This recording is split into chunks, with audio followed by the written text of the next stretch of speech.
Hello everyone. So guys, this video is related to class 11th microeconomics chapter 2nd central problem of an economy. In this video, we discuss about the central problem of an economy. So guys, we already discussed about what is economy and types of economy. Rich or poor, developed or undeveloped, every economy must face three central problems. चाहे वो country rich हो, poor हो, developed हो, undeveloped हो, हर एक economy को face करनी पड़ती हैं तीन तरह की प्रॉब्लम जो होती हैं जिनको हम सेंट्रल प्रॉब्लम्स बोलते हैं. What to produce, how to produce, for whom to produce. क्या बनाएं, कैसे बनाएं और किसके लिए बनाएं. ये जो तीन प्रॉब्लम होती है वो हर एक इकॉनमी फेस करती है, फिर वो चाहे सेंट्रल इकॉनमी हो, सोशलिस्ट इकॉनमी हो और आपकी मिक्स्ड इकॉनमी हो. सो ब्रीफली डिस्कस करते हैं. व्हाट टू प्रोड्यूस, क्या बनाएं. This problem has two dimension. What goods are to be produce and what quantity goods are to be produce. तो क्या बनाएं ये फर्दर दो तरह से डिवाइड है हमारा कि what goods are to be produce, कौन से गुड्स बनाएं, and what quantity goods are to be produce, और कितनी क्वांटिटी में उन गुड्स को बनाएं. तो पहले आपको पता होना चाहिए जो हमारे गुड्स हैं वो भी आगे फर्दर दो तरह से डिवाइड होते हैं, कैपिटल गुड्स और कंज्यूमर गुड्स. ठीक है. तो कैपिटल गुड्स क्या होते हैं, जैसे हमारी जो फर्दर प्रोडक्शन में हमें हेल्प करते हैं, जिनके द्वारा हम नॉर्मल कंजप्शन की जो गुड्स होते हैं वो बनाते हैं. और कंज्यूमर गुड्स कौन से होते हैं, कंज्यूमर गुड्स होते हैं जो हम कंज्यूम कर रहे हैं. ठीक है. अभी जो हम फाइनली कंज्यूम करते हैं उनका फर्दर कोई यूज़ नहीं होता. तो what goods are to be produce, कौन से गुड्स बनाए. Production of both goods. अब देखो, production of both capital and consumer goods is essential for the economy. एक इकॉनमी के लिए दोनों ही गुड्स ज़रूरी हैं, कैपिटल भी और कंज्यूमर भी.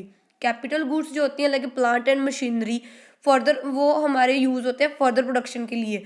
तो वो फर्दर फ्यूचर के लिए, मतलब जो फ्यूचर जनरेशन के लिए ज़रूरी है कैपिटल गुड्स की प्रोडक्शन करना. इसी तरह consumer goods are needed for present consumption. जो हमारे कंज्यूमर गुड्स होते हैं वो एट प्रेजेंट जो जनरेशन है उसके लिए ज़रूरी हैं. If limited resources are largely use for the production of consumer good, the present generation will enjoy good life, quality of life. अब देखो, अगर जो हमारे पास लिमिटेड रिसोर्सेज है, देखो रिसोर्सेज हमारे पास लिमिटेड है, अगर हमारे पास रिसोर्सेज ही अनलिमिटेड होते तो शायद ये प्रॉब्लम्स भी अराइज ना होती जो हम इस चैप्टर में डिस्कस कर रहे हैं सेंट्रल प्रॉब्लम में. ठीक है. अब हमारे पास रिसोर्सेज ही लिमिटेड है, इसलिए ये सारी प्रॉब्लम अराइज हुई हैं. तो जो हमारे पास लिमिटेड रिसोर्सेज है, अगर हम उसका यूज़ है जो वो प्रोडक्शन सिर्फ कंज्यूमर गुड्स, उससे हम जो सिर्फ कंज्यूमर गुड्स ही बनाएं, तो हमारी जो प्रेजेंट जनरेशन है वो तो इन्जॉय करेगी, हाँ उसको सब कुछ मिलेगा जो मतलब प्रेजेंट हम लोग हैं. But lack of capital goods हो जाएगा, मतलब कैपिटल गुड्स में कमी आ जाएगी. और कैपिटल गुड्स में अगर कमी आ जाएगी तो फर्दर प्रोडक्शन के लिए जो फ्यूचर जनरेशन है हमारी, उसके लिए फर्दर प्रोडक्शन के लिए हमारे पास कुछ नहीं होगा, तो उनको सफ़र करना पड़ेगा. The future generation would suffer.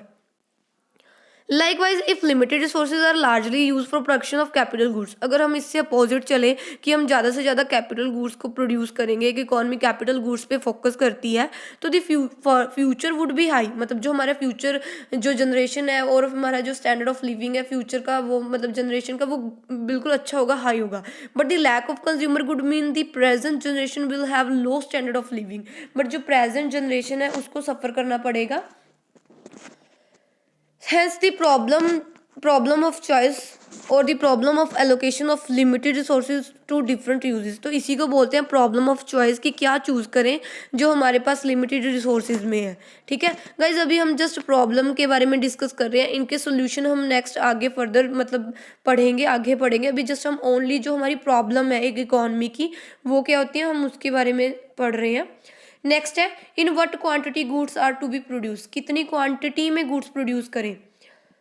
Both consumer goods and capital goods is essential, ये मैंने आपको बताया कि दोनों ही इकॉनमी के लिए ज़रूरी होते हैं. Another question arise, how much of consumer goods and how much of capital goods, कितनी कंज्यूमर गुड्स और कितनी capital goods. It is important understand that loss of quantity of consumer goods is the cost of production more capital goods. अगर हम मतलब consumer goods को कम produce करेंगे तो वही मतलब जो मैंने आपको पहले बताया कि कैपिटल गुड्स ज़्यादा बनेगी, कैपिटल गुड्स को कम करेंगे तो कंज्यूमर गुड्स ज़्यादा बनेगी. तो ये डिपेंड, अभी जस्ट प्रॉब्लम. ठीक है, अभी हम सोल्यूशन इनका पढ़ रहे हैं कि क्या करना चाहिए और क्या नहीं ज़्यादा करना चाहिए. अभी ये प्रॉब्लम है कि what quantity goods are to be produce. In economy this is called opportunity cost, और इसी को अपॉर्चुनिटी कॉस्ट बोलते हैं कि एक को कम करके दूसरे को ज़्यादा प्रोड्यूस करना, दूसरे को कम करके फर्स्ट वाले को ज़्यादा प्रोड्यूस करना। अब इसके नाम से इसको याद रखना है आपने, क्योंकि ये इंपॉर्टेंट कंसेप्ट है अपॉर्चुनिटी कॉस्ट, कि एक तो हमें अपॉर्चुनिटी मिलती है कि हम एक ज़्यादा प्रोड्यूस करते हैं और दूसरे को हम लोग मतलब कम करते हैं, तो एक तरह से मतलब हाँ कॉस्ट है। आपको जस्ट मैं याद करने का तरीका बता रही हूँ कि अपॉर्चुनिटी कॉस्ट का मीनिंग आपको कैसे याद रखना है, कि एक तरह से तो हमें अपॉर्चुनिटी मिलती है कि हम एक चीज़ को ज़्यादा से ज़्यादा प्रोड्यूस कर रहे हैं, और दूसरी तरफ हमारी एक कॉस्ट होती है कि हम एक को कम कर रहे हैं, मतलब एक को रिड्यूस कर रहे हैं, एक को ज़्यादा प्रोड्यूस कर रहे हैं। तो while shifting resources from one use to another, तो एक मतलब जब हम रिसोर्सेज को एक से दूसरे में शिफ्ट करते हैं, that is called opportunity cost. अब नेक्स्ट जो हमारी मेन प्रॉब्लम है, हाउ टू प्रोड्यूस, कैसे प्रोड्यूस करें। Refer to the technique of production, यहाँ पे बात की गई है टेक्निक ऑफ प्रोडक्शन की, और जो हमारी टेक्निक ऑफ प्रोडक्शन है वो दो तरह से है, लेबर इंटेंसिव यूज़ करें या कैपिटल इंटेंसिव यूज़ करें। लेबर इंटेंसिव अगर हम ज़्यादा यूज़ करेंगे तो वो उससे जो हमारी प्रमोट होगी वो होगी एम्प्लॉयमेंट, रोजगार हमारा प्रोड्यूस होगा। और अगर हम कैपिटल इंटेंसिव टेक्निक्स को यूज़ करेंगे, मशीन्स को, जैसे आज जो हमारे मतलब प्रेजेंट जो हमारी इकॉनमीज़ हैं वो ज़्यादा से ज़्यादा मशीनों का यूज़ करती हैं प्रोडक्शन के लिए, तो उससे क्या होगा कि हमारी एफिशिएंसी प्रमोट होगी, जल्दी काम होगा और हमारी जो ग्रोथ है वो भी इंक्रीज़ होगी। और लेबर टेक्निक को यूज़ करने से एम्प्लॉयमेंट इंक्रीज़ होगी। तो ये इकॉनमी के लिए प्रॉब्लम ही है कि वो कौन सी यूज़ करे, लेबर इंटेंसिव यूज़ करे या कैपिटल इंटेंसिव यूज़ करे। ठीक है। स्केरसिटी ऑफ रिसोर्सेज, कमी, the choice between the, scarcity होता है कमी, the choice between the labour intensive और capital intensive become a problem. ये भी एक तरह से प्रॉब्लम ही है कि लेबर करें या मतलब कैपिटल इंटेंसिव यूज़ करें, क्योंकि अगर आप कैपिटल यूज़ करोगे, कैपिटल इंटेंसिव टेक्निक एक इकॉनमी यूज़ करेगी, तो वहाँ पे अनएम्प्लॉयमेंट होगा, क्योंकि मशीनों से सारा काम होगा, लोगों के पास रोजगार नहीं होगा। बट अगर आप मतलब लेबर इंटेंसिव टेक्निक का यूज़ करते हो, तो उससे क्या होगा कि आपकी जो, अगर हम कंपेयर टू अदर कंट्रीज़ लगाएं, तो वो जो यूज़ करेंगे मशीन्स, तो उनकी जो जल्दी से जल्दी काम होगा और जल्दी से जल्दी ग्रोथ होएगी। और अगर हम मतलब कैपिटल इंटेंसिव यूज़ ना करके लेबर करेंगे, तो हम रोजगार तो एक तरह से देंगे, बट जो हमारी ग्रोथ है वो स्लो हो जाएगी, उसमें कमी आ जाएगी। Here again the root cause of problem of scarcity, तो यहाँ पे भी प्रॉब्लम ऑफ कमी, रिसोर्सेज हमारे पास कम है, उसी से रिगार्डिंग हमें जो है सब कुछ मतलब अरेंज करना होता है कि लेबर लगाएं या कैपिटल लगाएं। ठीक है। नेक्स्ट जो हमारी प्रॉब्लम है, फॉर होम टू प्रोड्यूस। ठीक है, फर्स्ट होगी व्हाट, क्या बनाएं, कैसे बनाएं, और अब जो हमारी लास्ट प्रॉब्लम है, फॉर होम टू प्रोड्यूस, बनाएं तो सही बट किसके लिए बनाएं। For whom to produce is the problem of choice between social equality of one on the one hand and GDP growth on the other hand. यहाँ पे मतलब बात की गई है, तो अगर तो हम एक तरह से सोशल इक्वालिटी देखें, अब यहाँ पे बात है पुअर और रिच की, कि रिच मतलब एक प्रोड्यूसर है, वो सोचता है कि मैं रिच पर्सन्स के लिए चीज़ें प्रोड्यूस करूँ या मैं पुअर पर्सन्स के लिए चीज़ें प्रोड्यूस करूँ। क्योंकि अगर वो देखो, अगर वो पुअर पर्सन के लिए भी बनाता है तो वहाँ पे सोशल इक्वालिटी आ जाती है, बट अगर वो रिच पर्सन्स के लिए आता है तो वो वहाँ पे अपनी ग्रोथ देखता है, अपना प्रॉफिट देखता है। तो limited resources do not permit production of goods for the all section of the society. तो यहाँ पे भी फिर वही प्रॉब्लम है कि रिसोर्सेज हमारे पास लिमिटेड है, और हम सभी के, देखो अगर रिसोर्सेज अनलिमिटेड होते फिर कोई प्रॉब्लम नहीं थी, फिर आप रिच के लिए भी बना सकते थे, पुअर के लिए भी अनलिमिटेड बना सकते थे। बट रिसोर्सेज हमारे पास लिमिटेड है, प्रोड्यूसर को भी अपना देखना है, इकॉनमी को भी अपना देखना है, तो प्रॉब्लम अराइज होती है कि कैसे बनाए, मतलब हम सारे सेक्शन के लिए तो नहीं बना सकते कि मतलब कैसे बनाएं। तो लिमिटेड रिसोर्सेज हमारे पास हैं, all section of the society to the extent desired. तो if GDP growth to promoted social justice equality is to be sacrifice for some extent. अगर हम जीडीपी ग्रोथ को प्रमोट करें कि हाँ जी नहीं, हम, क्योंकि जीडीपी कब प्रमोट होएगी, जब हम रिच के लिए बनाएंगे, हमारे पास पैसा आएगा, ग्रोथ होगी, तो वहाँ पे जो सोशल इक्वालिटी है वो सेक्रीफाइस होगी। And equality to be promoted, अगर हम मतलब इक्वालिटी देख के चले कि नहीं रिच और पुअर सब सेम है, वहाँ पे जीडीपी ग्रोथ को हमें सेक्रीफाइस करना पड़ेगा, तो ये भी एक प्रॉब्लम है। देयर आर, अब ये तो मेन प्रॉब्लम है, बट कुछ दो तरह की कुछ प्रॉब्लम्स हैं, जैसे कि there are two add on problem specific to under developed economy like India. ये जो प्रॉब्लम है ये कुछ इकॉनमी के लिए है, हर एक इकॉनमी में ये प्रॉब्लम्स नहीं होती। Problem of under utilization of resources, एक तो ये कि जो हमारे पास रिसोर्सेज हैं हम उनका प्रॉपर यूटिलाइजेशन नहीं कर पाते, ठीक है, उनका प्रॉपर तरह से यूज़ नहीं कर पाते। Problem of growth of resources, और जो हमारे पास रिसोर्सेज हैं उसमें हम ग्रोथ नहीं कर पाते, ठीक है। ये दो प्रॉब्लम है कुछ, जैसे अंडर डेवलप्ड कंट्रीज़ की, like India, Pakistan. Next solution. अब जैसे मैं आपको पहले बता रही थी कि पहले हम जस्ट प्रॉब्लम की डिस्कस कर रहे थे कि प्रॉब्लम कौन कौन सी हैं, अब उन प्रॉब्लम के सॉल्यूशन क्या है। तो solution of central problems in different economy, जैसे मैंने आपको प्रीवियस चैप्टर में पढ़ाया था कि डिफरेंट इकोनॉमी कौन सी हैं, सेंट्रल, सोशलिस्ट एंड आपकी मिक्स्ड इकोनॉमी। तो जो मार्केट इकोनॉमी है, market economy is the free economy. मैंने आपको बताया था कि मार्केट इकोनॉमी या फिर आप इसको सेंट्रल प्लान्ड इकोनॉमी भी बोल सकते हो। इन मतलब मार्केट इकोनॉमी होगी हमारी, market economy central planned economy नहीं, सेंट्रल प्लान्ड इकोनॉमी आपकी सोशलिस्ट इकोनॉमी आ जाएगी, मार्केट इकोनॉमी अलग होती है, सॉरी। तो market economy is a free economy, it means that producer are free to decide what, how and for whom to produce. इसमें आपको मैंने बताया था कि यहाँ पे मतलब जो ये मार्केट फोर्स से चलती है, यहाँ पे गवर्नमेंट का कोई इंटरफेयर नहीं होता, तो प्रोड्यूसर ही डिसाइड करते हैं तो वट क्या बनाना है, कैसे बनाना है और किसके लिए बनाना है। तो this decision are taken as under what to produce, how to produce and for whom to produce are decide by producers. तो व्हाट टू प्रोड्यूस में क्या होगा, वो चीज़ प्रोड्यूस करेंगे जो उनको हाई प्रॉफिट देगा। ये मार्केट इकोनॉमी की बात है, ये उनका यही सॉल्यूशन निकलता है, क्योंकि वहाँ सब कुछ मार्केट फोर्स के अकॉर्डिंग चलता है। तो उनको क्या बनाना है वो वही बनाएंगे जिसमें उनका प्रॉफिट होता है।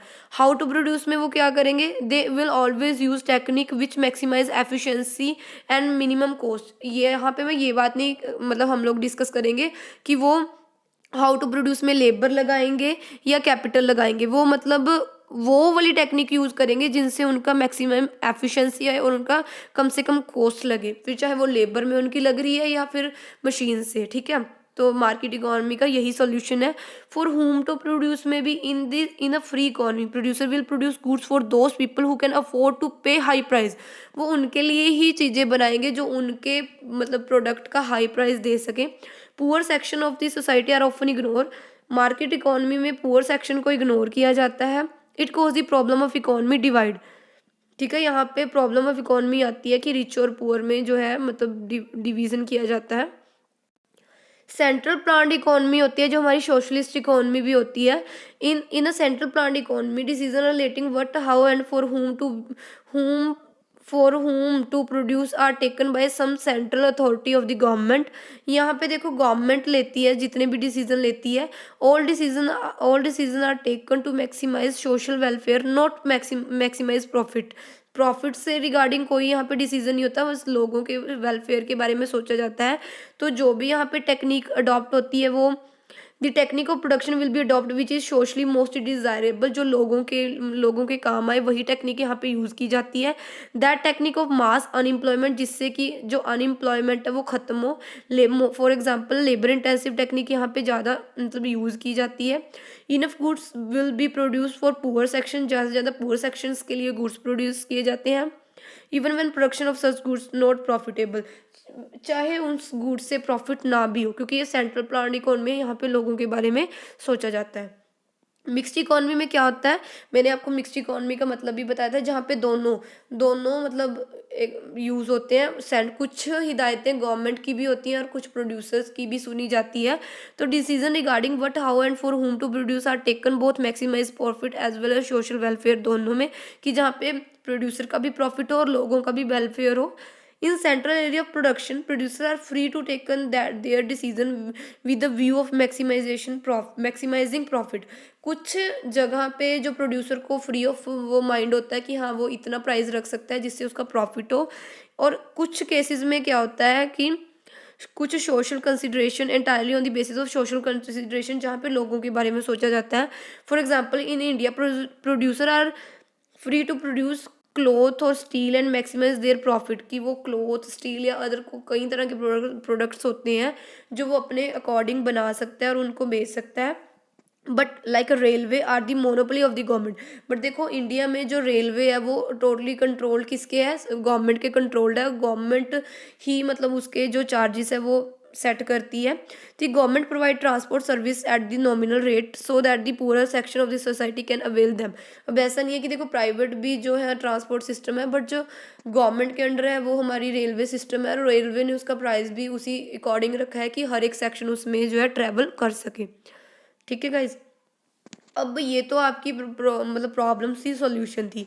अब आगे आपका इसका जो इस चैप्टर में जो मोस्ट इंपॉर्टेंट कंसेप्ट आता है, और इससे काफ़ी ज़्यादा आपके क्वेश्चन बनते हैं, और मेन क्वेश्चन बनता है PPC, production possibility curve and central problems. कि पीपीसी क्या होता है? Product show different combination of goods which can be produce. अब जैसे मतलब मैंने आपको बताया है, अभी हमने पीछे डिस्कस किया है कि हमें कितनी मतलब जो हम गुड्स प्रोड्यूस करते हैं वो किस कॉम्बिनेशन में करें, कैसे करें, ठीक है, किसके लिए करें। तो उसको उसको जो डायग्रामेटिकली शो हम लोग जो शो किया जाता है वो पीपीसी के थ्रू ही किया जाता है। पीपीसी एक वो कर्व है जिसमें हम दो गुड्स के कॉम्बिनेशन को शो करते हैं, उनकी प्रोडक्शन को शो करते हैं। ठीक है, show different combination of two goods which can produce when resources are given, this given resources are fully and efficiently utilized, technology main constant. ये इसके अजम्पशन है। देखो जैसे आपको यहाँ पे दिख रहा होगा, मैंने ये आपकी ही बुक क्लास 11th की बुक से मतलब पिक्स यहाँ पे ऐड की हैं। ये आपका पीपीसी का कॉम्बिनेशन है। देखो यहाँ पे हम दो गुड्स के प्रोडक्शन का कॉम्बिनेशन शो करते हैं। जैसे मैंने आपको अपॉर्चुनिटी कॉस्ट बताया कि हम एक को रिड्यूस करते हैं, एक को बढ़ाते हैं, एक को कम करते हैं।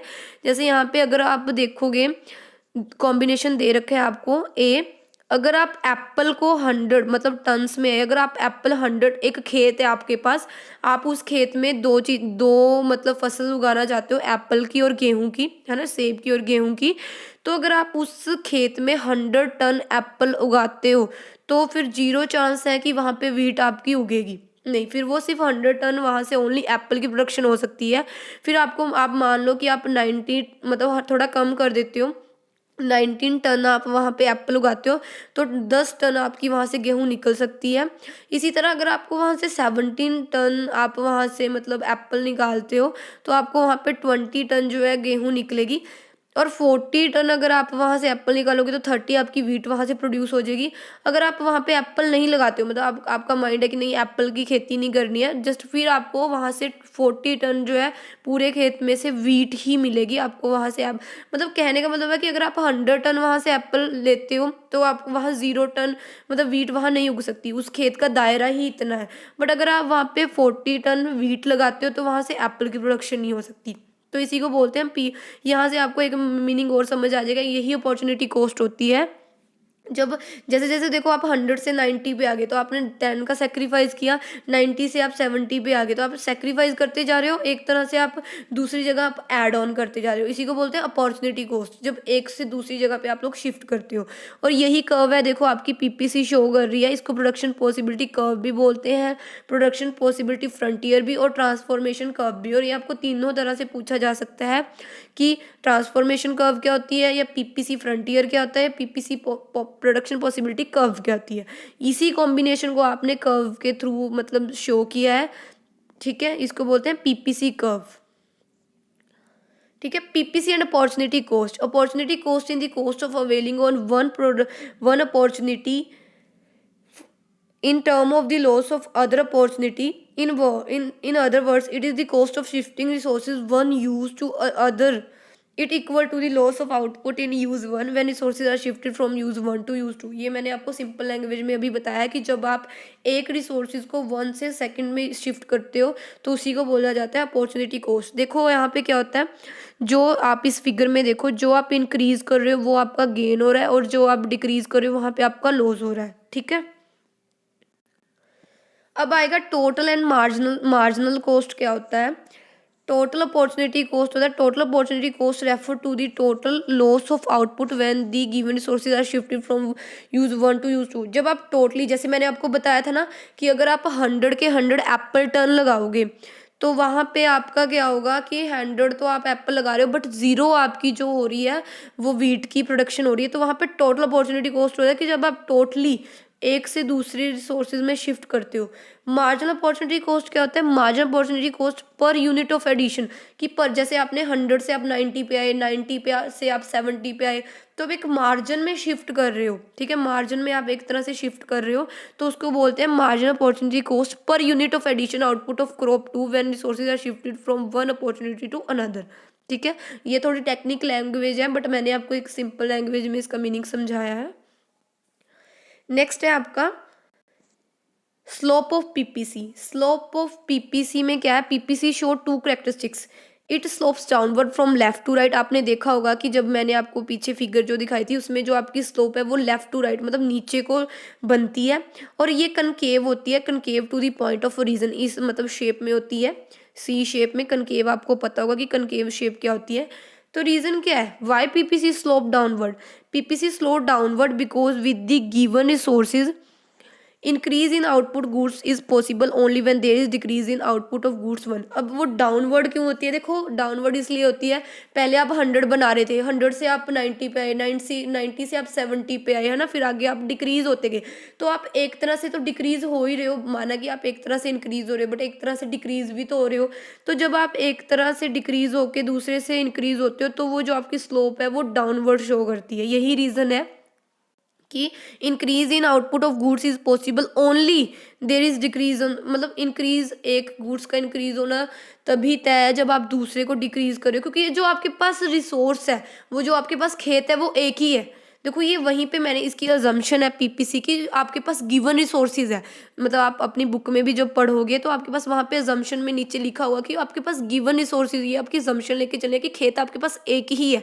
अगर आप खेत दूसरा ऐड कर दोगे तो फिर वहाँ पे आप एप्पल 100 लगा सकते हो और वीट 40 लगा सकते हो, बट आपके पास अभी खेत की रिसोर्सेज वही है, टेक्नोलॉजी भी आप वही यूज़ कर रहे हो। अगर आप डिफरेंट देखो, जो आप जिस टाइम पीरियड पे आप टेक्नोलॉजी यूज़ कर रहे हो आपको वही टेक्नोलॉजी के हिसाब से पीपीसी शो करेगा। बट अगर आप थोड़ी एडवांस टेक्नोलॉजी लेके आ जाओगे तो फिर हो सकता है कि कुछ कॉम्बिनेशन और शो करे, ठीक है, बट जो आपके पास एट प्रेजेंट टेक्नोलॉजी आपको वही रखनी है, एट प्रेजेंट जो आपके पास मतलब रिसोर्स है आपको वही रखना है, फिर देन आपको पीपीसी शो कर्व है जो वो रियल शो करेगी। ठीक है, वाई पीपीसी कनकेव और कनकेव क्यों होती है? When a curve is concave to the horizon it means that has an increased slope as we move along the curve from left to right. Since slope of PPC marginal opportunity cost increase, slope implies increase in the marginal opportunity cost. यहाँ पे concave क्यों होती है? Concave की देखो पहले का जो रीज़न था वहाँ पे क्या हो रहा था कि एक जगह से आप डिक्रीज हो रहे हो, दूसरे का रीज़न क्या है कनकेव का कि एक तरह से आप इंक्रीज भी हो रहे हो। तो कनकेव इसलिए होती है कि क्योंकि आप एक जो रिसोर्सेज को है वो इंक्रीज करते हो। ठीक है, स्लोप डाउनवर्ड क्यों होती है? क्योंकि आप एक रिसोर्सेज को क्या करते हो? डिक्रीज करते हो। ठीक है, तो यही रीज़न है, जब आप मार्जिन मार्जिन मार्जिन करके इंक्रीज होते जाते हो, आपने पहले 100 से 90 से मतलब नीचे जो आपका है वो इंक्रीज होता है ना, 0 से फिर 10 से 20, है ना, तो एक तरह से आप इंक्रीज भी हो रहे हो, तो इसलिए वो कनकेव शेप का होता है।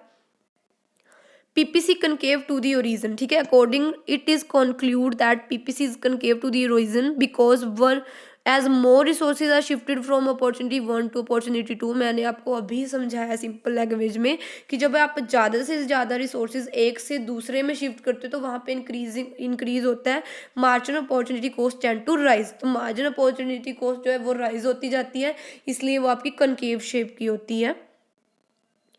नेक्स्ट है आपका why does marginal opportunity cost tend to rise?